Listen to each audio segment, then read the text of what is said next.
રામ નારાયણ રામ। આજના સમયમાં કેટલાક ધર્મના રક્ષકોએ જાતિ, સમુદાય, ધર્મ અને કર્મના આધારે લોકોમાં ભયનો માહોલ સર્જ્યો છે કે જો તમે આ નહીં કરો તો વિપત્તિ આવશે।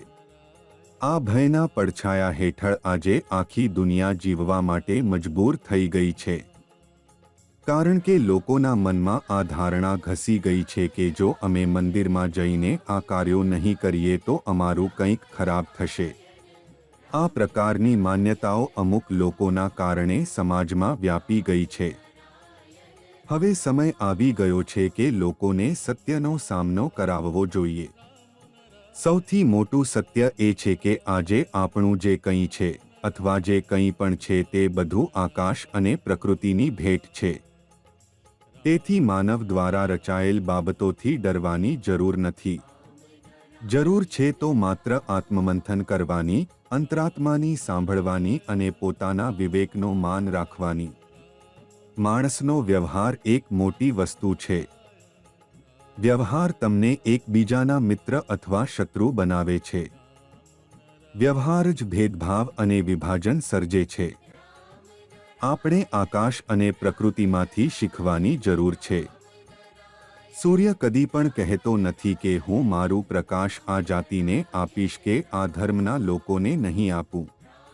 આકાશ કદી નહીં કહે કે હું કોઈને જીવન નહીં આપું। ગ્રહ નક્ષત્ર કદી પણ નથી કહેતા કે અમે અમારી ઉર્જા નહીં આપીએ। આ તો માણસ છે જે આ પ્રકારના ભેદભાવમાં ફસાઈ જાય છે। અમને જોઈએ છે કે અમે સૂર્ય, આકાશ અને ગ્રહ નક્ષત્રોને આપણા આદર્શ તરીકે માનીને તેમનું અનુસરવું જોઈએ। આ જ રીતે માણસાઈમાં પ્રેમ અને એકતાનો ભાવ પેદા કરી શકાય છે। આજના સ્વાર્થભર્યા સમયમાં કોઈ પણ કોઈનું નથી। જો કોઈ એકબીજાને મદદ કરે છે તો તરત જ એ કામનું ઋણ બતાવવાનું શરૂ કરે છે। જો કોઈને કંઈ આપે છે તો તરત જ પાછું માગે છે। આ કરતા માણસ કદી વિચારતો નથી કે એના પાસે ખરેખર પોતાનું શું છે, તે શું લઈને આ દુનિયામાં આવ્યો છે। તે જે કંઈ પણ ધરાવે છે તે બધું બ્રહ્માંડ, આકાશ અને પ્રકૃતિ તરફથી મળ્યું છે। પ્રકૃતિએ જ આપણે બધું આપ્યું છે। શું પ્રકૃતિ કદી કંઈ પાછું માગે છે? શું સૂર્ય, ચંદ્ર, આકાશ અથવા ગ્રહ નક્ષત્રો કદી કંઈ પાછું માગે છે? આ શાશ્વત સત્ય છે કે ધરતી અમારી માતા છે અને સૂર્ય અમારા પિતા છે, જે અમને શક્તિ અને ઉર્જા આપે છે।